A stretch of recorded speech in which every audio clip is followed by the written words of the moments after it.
Welcome to another Unwinding with Fiber and Fabric.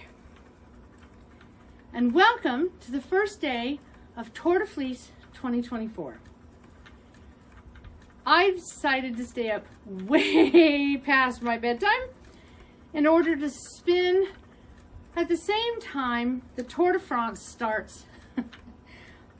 We're there at 6 a.m. in the morning, we're just at midnight. But I thought this would be a wonderful way to start this big event, this 21 days of spinning, give or take. It covers 23 days if you count the rest days. And I started spinning this orange, hoping that it would show up in front of the camera. I don't know how much it is showing up in front of the camera, and I'm in my second try of recording this video. I was well on my way.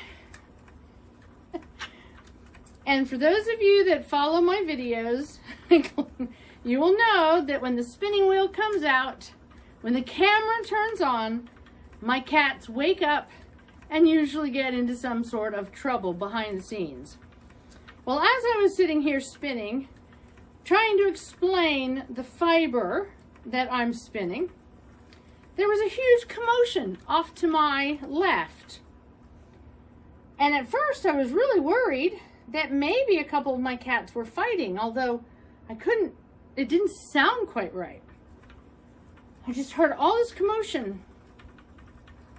And next thing you know, my young cat Ringo, my black and white, not my long-haired giant cat Ting, but my other black and white cat, he went flying out of this corner over here and just started racing around crazy. And eventually what I could hear was like as if something was stuck to him, like he'd gotten into something he was stuck to.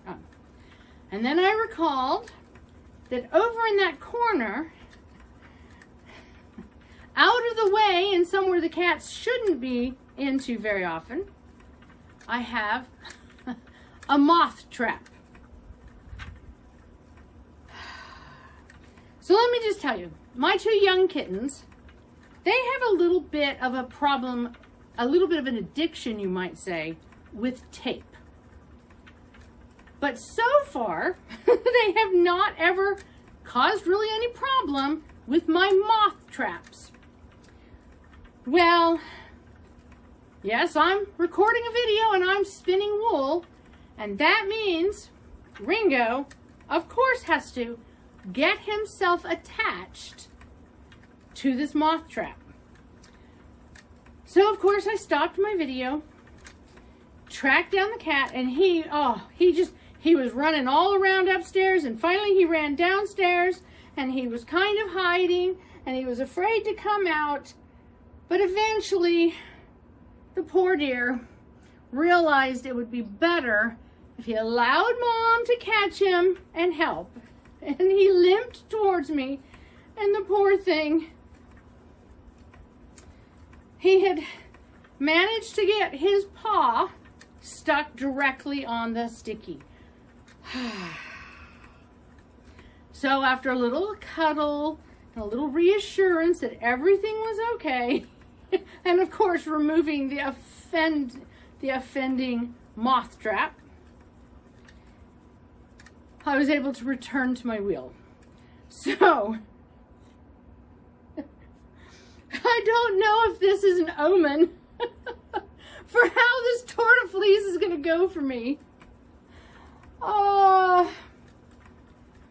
But I'm back here spinning, and we will get a video. It won't go up until after I probably get some sleep, but we'll see.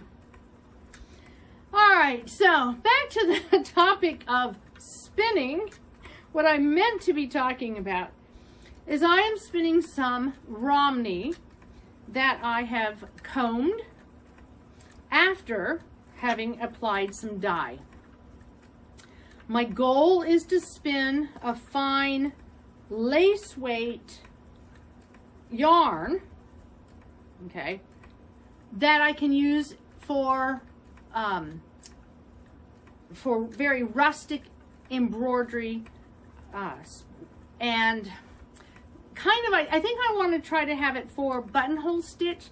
If I were to do a quilt using wool applique, I think it would be really lovely to have wool threads, yarns, doing the buttonhole stitch, attaching the applique.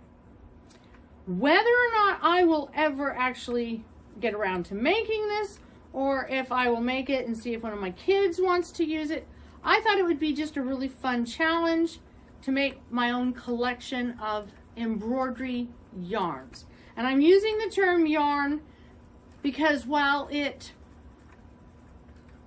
could be called an embroidery thread, especially for, there's a type of embroidery called crewel work, C-R-E-W-E-L, I believe. I think the easier way to describe it is as a yarn. It's going to be a 2-ply yarn. It's just going to be fine and more lace weight in its wraps per inch. And that's why I combed the fiber, so that try to get all the neps out of it, any second cuts, any debris. And then, even though it looks like I have this big heap of fiber over here, I am trying to be careful and pulling off. So after I combed it, I pulled it off the combs, and that's what I have. So that's what I'm spinning from, is this combed fiber. And it's spinning beautifully. Now, I've been kind of going back and forth between a short draw and a long draw.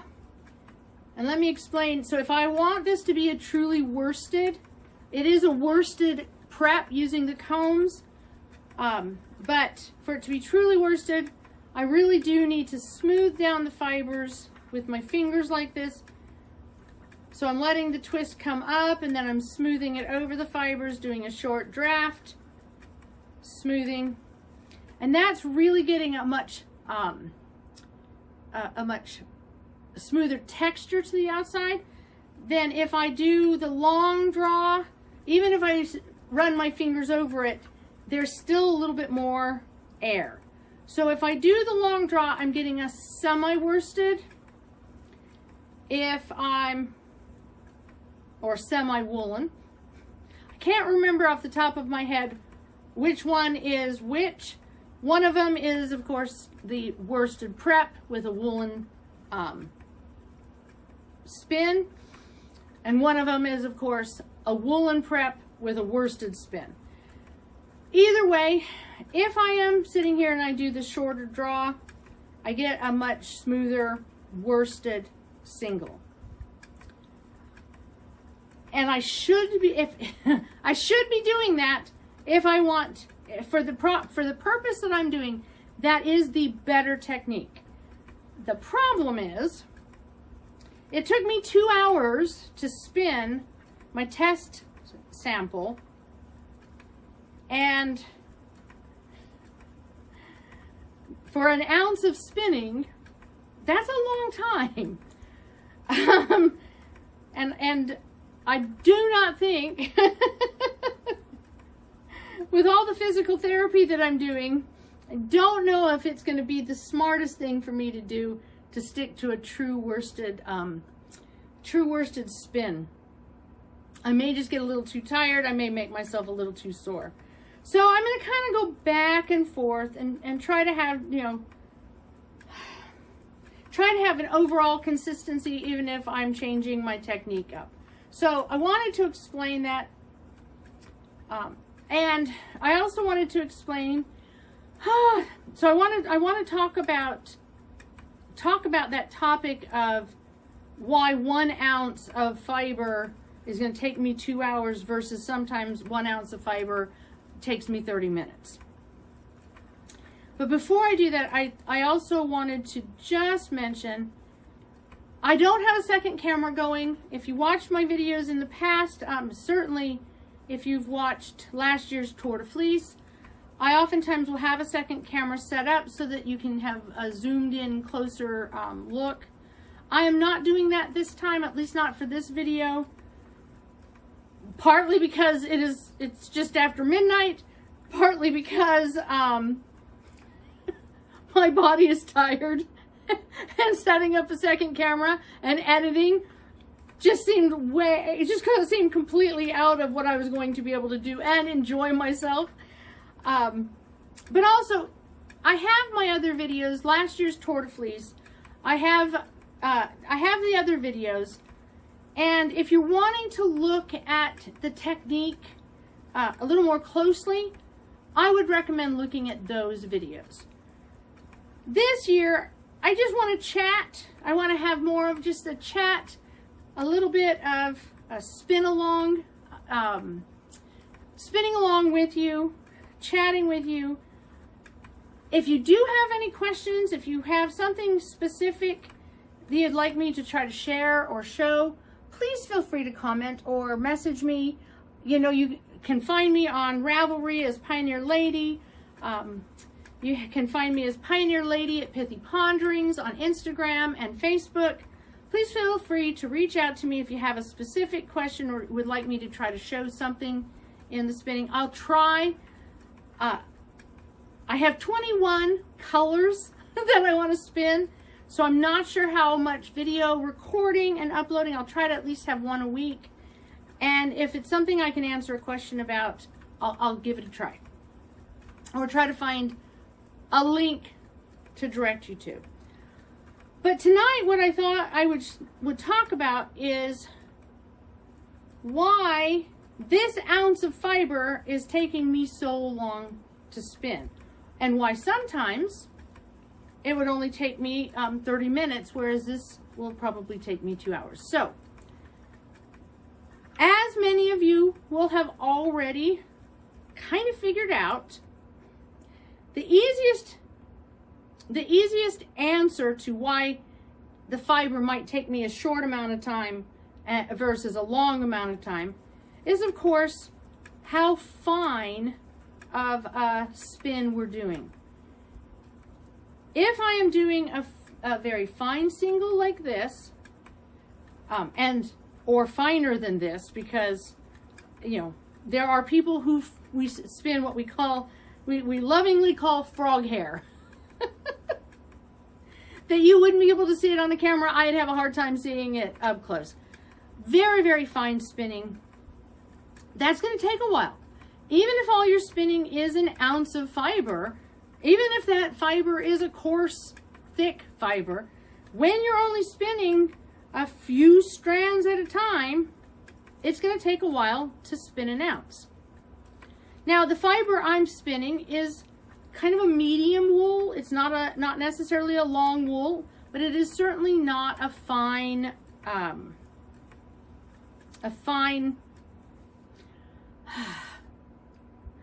the words a fine gauge, a shorter wool staple. This one has a little bit longer staple, and it is kind of a mid-range as far as on the coarseness you know, factors. Okay, and the coarseness range. Okay. So if I were spinning this and say I wanted to have an end product of a DK weight or a what they'd call a worsted weight, a thicker yarn, even if I wanted a fingering weight, 1 ounce of this fiber wouldn't take very long for me to spin up, because it is a coarser, thicker strand fiber. But because I am trying to spin it so thin, it takes longer. Now, let's say we take something like alpaca. Actually, let's go right into real fluff. If we were to take something like Angora rabbit, that 1 ounce of that is a lot. It takes, even if you try to spin it thick, it may still take a while because it is such a lightweight, airy, fine fiber that an ounce is a lot of fiber. So when buying a Romney fleece, I have no problem coming home with 8 to 10 pounds of fleece because I know that I can spin it up relatively quickly, unless I'm doing something silly like trying to spin 21 embroidery floss colors. But with Angora, if I were to sit down and want to spin it, I would usually only take about a ½ ounce and I would try to spin it. So if you're out purchasing, that's something to keep in mind. Really thin, fine fibers like some alpaca, the Angora rabbit, the very, very thin fibers, certainly silk falls into this category. Those fibers, they do really well being spun fine. Now, you spin them fine, and it takes you a little while to get that single. And that's why you spin smaller quantities, but you get still pretty long hanks of spun yarn. So when I spin something like this, so in this case, I'm taking a fiber that I would normally spin to get more of a DK, a sock yarn, or a nice hefty sweater yarn. And this would be really lovely to spin up like that, and I could spin it easily as a 2-ply and get a good chunkier finished yarn. The fiber has the air, it has the coarseness that just lends itself to spinning a good hefty yarn. And of course I could spin singles like this, and I could spin up 2 or 3 or 4 and then ply them together to get thicker and thicker yarns. And that's actually what I usually do, rather than just spinning a big fluffy 2-ply. I will oftentimes spin denser but more compact singles and having multiples like a 3-ply or a 4-ply. When it comes to spinning something like Angora, I will spin it as thinly, as finely as I can, and then have multiple plies to build up to a thicker yarn. And why do I do that?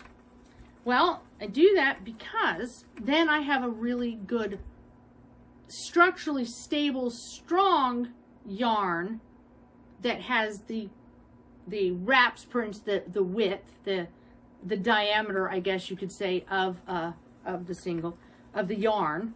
Okay.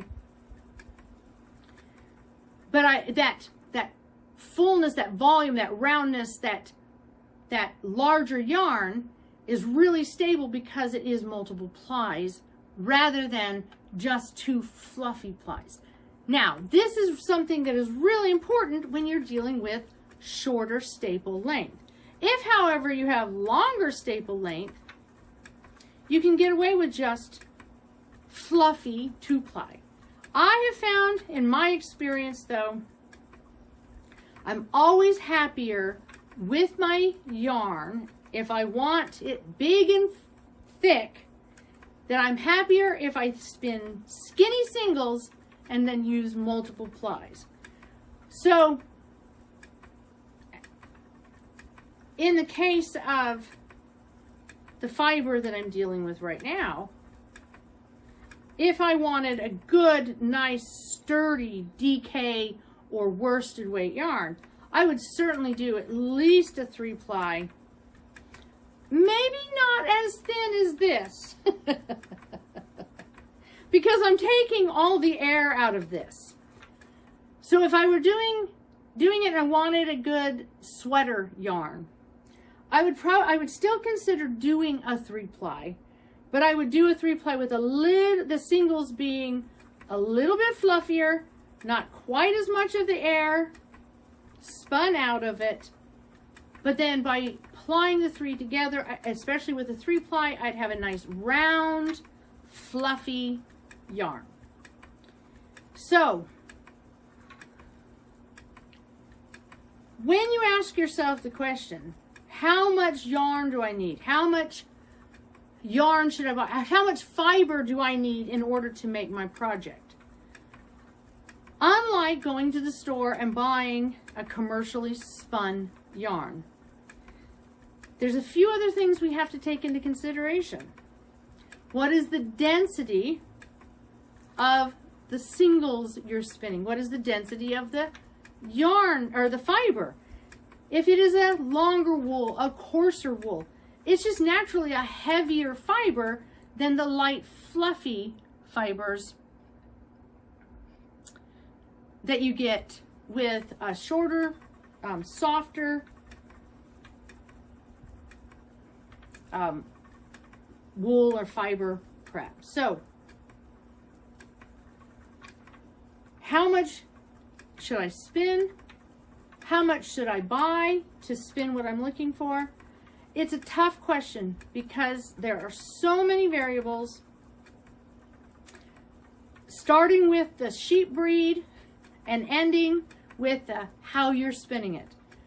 Spinning it worsted, spinning it woolen, how it's prepped. Many variables go into how that yarn is going to end up being in the end, end up having the final product of the yarn, how much you're going to need, and how much it's going to weigh. And then that's the other thing.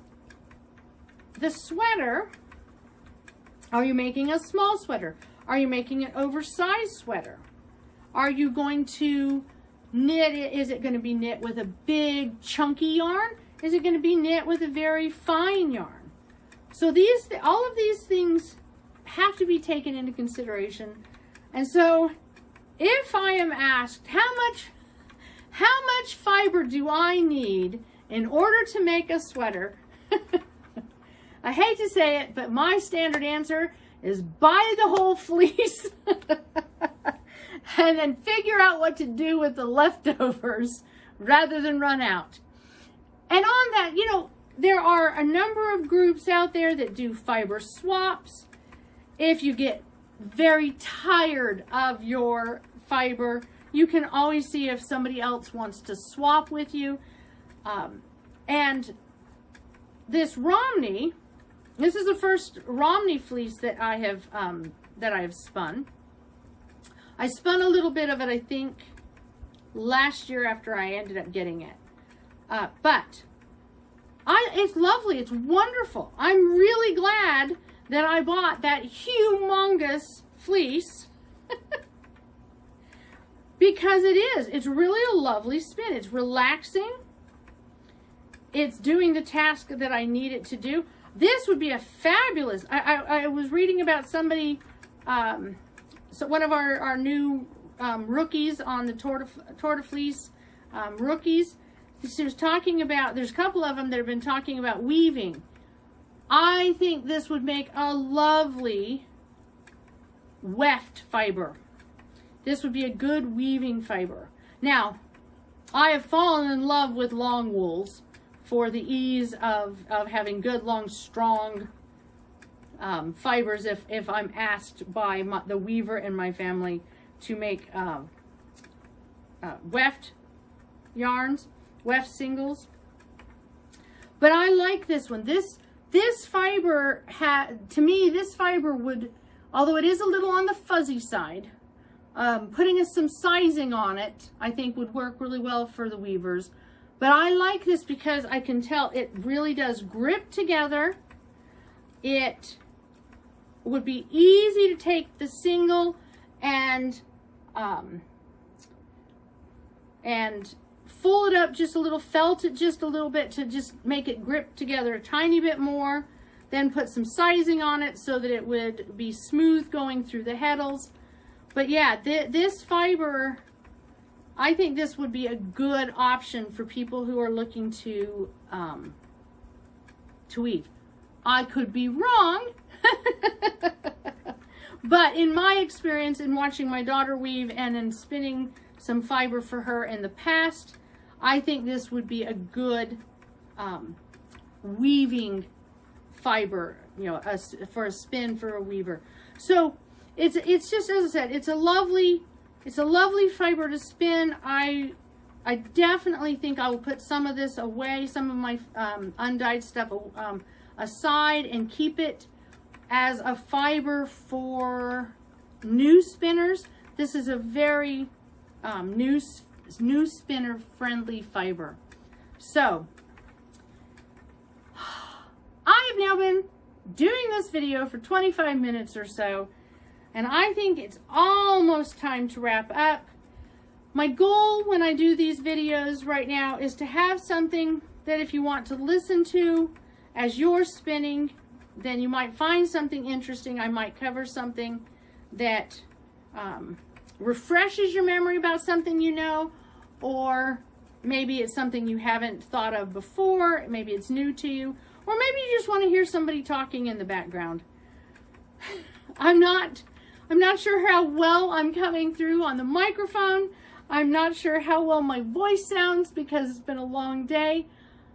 There are exciting things happening in my life behind the scenes, and after this video goes up, all that excitement kicks off. I'm hoping that before the end of the first week, I will have another video in which I'm able to share a little bit more about my excitement, and maybe, just maybe, have a visitor or two, not my cats, in my next video. So there's my little hint. I might just have an extra spinner or two do a cameo in my next video. Fingers crossed, everything goes well. I'm going to wrap up this video and take a break. With that being said, I do have to tell you, so my physical therapist definitely encourages me to have good back support. You can see right there, I have a back support. I'm trying to keep my shoulders up, trying to take breaks. So I'm going to wrap up this video and I'm going to go and do my stretches. And if you're watching this video and spinning, I highly recommend you also get up, stretch, take a break before you return to your spinning or return to other activities. Do some stretching, loosen up all of these muscles. This is not a sprint. Tour de Fleece is not a sprint. It is an endurance, and we need to take care of our bodies. We need to keep ourselves healthy. We need to do our best to be kind to ourselves as we enjoy this wonderful Tour de Fleece 2024. Until the next video, happy spinning and happy unwinding with fiber and fabric. We'll see you soon. Bye-bye.